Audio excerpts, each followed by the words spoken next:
Bienvenue à quelques minutes avec Dieu. Aujourd'hui, je suis ravi de vous retrouver, n'est-ce pas, autour de la parole de Dieu encore aujourd'hui. Et je voudrais simplement vous emmener dans les Écritures pour qu'on puisse discuter, n'est-ce pas, d'une écriture aujourd'hui. Dans le livre de Proverbes, le chapitre 18 et le verset 21, la Bible dit ceci: La mort et la vie sont au pouvoir de la langue.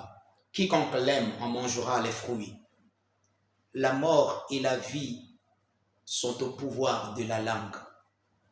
La mort et la vie sont au pouvoir de la langue. Jésus a dit que vous aurez ce que vous dites. Il a dit, vous aurez ce que vous dites. Tout ce que vous dites. Il dit, si vous le dites. Et la Bible dit que ce que vous avez, ce que vous allez avoir, ce sont des fruits. Il dit, la mort et la vie sont au pouvoir de la langue. La Bible dit que si un homme veut voir des jours heureux, il doit préserver sa langue des paroles mensongères. Votre bouche, les paroles qui sortent de votre bouche produisent la vie que vous vivez. Regardez, c'est aussi simple que ça. Quand vous prenez conscience que Dieu a créé le monde et tout ce qui existe par la parole, et Dieu a dit qu'il vous a créé à son image, à sa ressemblance.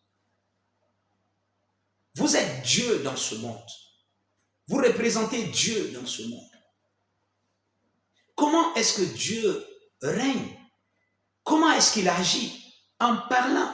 Jésus était venu, il a dominé avec sa parole. Les gens l'ont écouté, même ceux qui le suivaient ont dit, quel type d'homme est celui-là?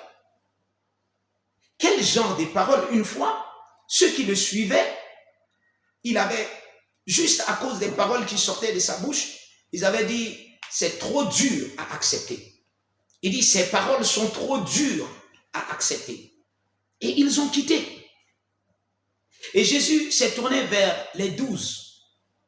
Vous savez, Jésus n'a pas que 12 disciples, ils sont plus nombreux, mais ceux qui étaient plus proches de lui, ceux qui l'utilisaient pour le travail, qui organisaient les autres et tout, c'était les 12 qui étaient devenus des apôtres.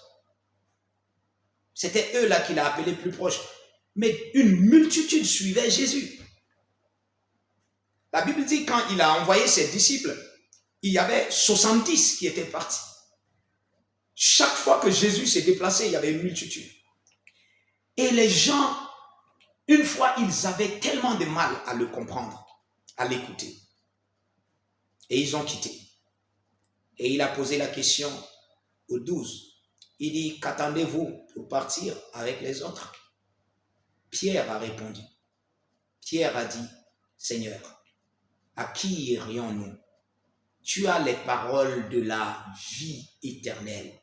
Gloire à Dieu. Jésus a dit, ma parole est éternelle. Jésus a dit, je suis la vie.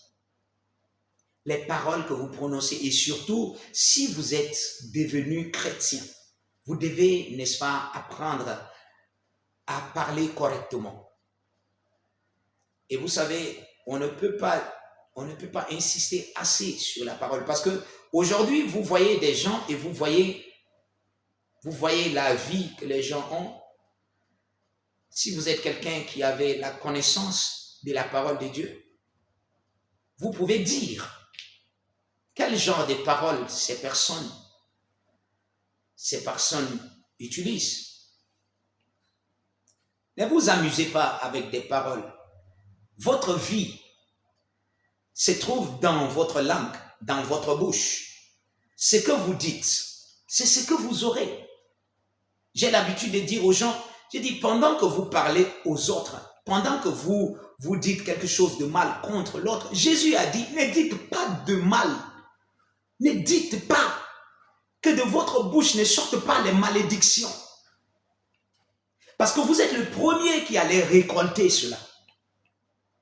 Ce sont vos propres semences. Ça va porter des fruits. Celui qui l'aime en mangera les fruits. Si vous aimez, par exemple, les gens disent, ok, je suis en train de vous taquiner. Ils taquinent avec des paroles très négatives. Quelquefois, ça énerve les autres. Mais certains aiment faire ça. Ils aiment blaguer avec des paroles tellement négatives. Arrêtez de faire ça. Parce que c'est vous qui êtes les premiers bénéficiaires de vos paroles. Ce sont les fruits que vous allez récolter dans votre vie. Parlez bien des gens. Quelquefois, les gens disent, ok, les gens bien finissent toujours mal. Qui vous a dit ça? Est-ce que la parole de Dieu, qui est la vérité et la référence des enfants de Dieu, a parlé de telle manière? Si vous êtes bon, si vous êtes bien envers les gens, vous allez finir mal? Vous ne savez pas ce qui arrive à certaines personnes que vous qualifiez de bons.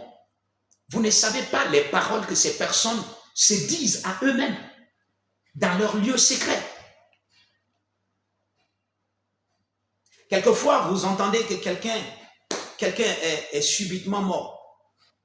Et vous vous demandez, pourquoi est-ce qu'une telle personne peut arriver comme ça? Mais vous ne connaissez pas les paroles que cette telle personne se tient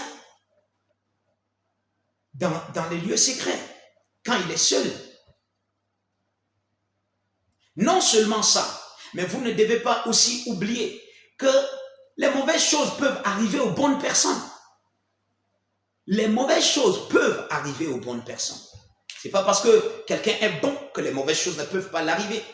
Mais maintenant, si cette personne connaît la vérité de la parole de Dieu, alors il ou elle peut utiliser cette parole pour sa protection, pour sa vie. Alléluia. Je voudrais simplement vous rappeler que votre vie, vous pouvez vous asseoir et regarder autour de vous. Asseyez-vous et observez votre vie. Observez votre famille, observez vos affaires ou votre travail, observez vos fréquentations, vos amis, observez les lieux de vos fréquentations, les désirs de votre cœur, et vous allez trouver que vos paroles vous ont amené dans tous ces lieux et produisent tout ce que vous êtes. Et si tout ce qui vous entoure, ou bien certaines de ces choses ne vous plaisent pas, c'est le bon moment de changer ces choses en commençant par utiliser votre bouche d'une bonne manière. Car la vie dont vous avez besoin est dans votre bouche. Que Dieu vous bénisse.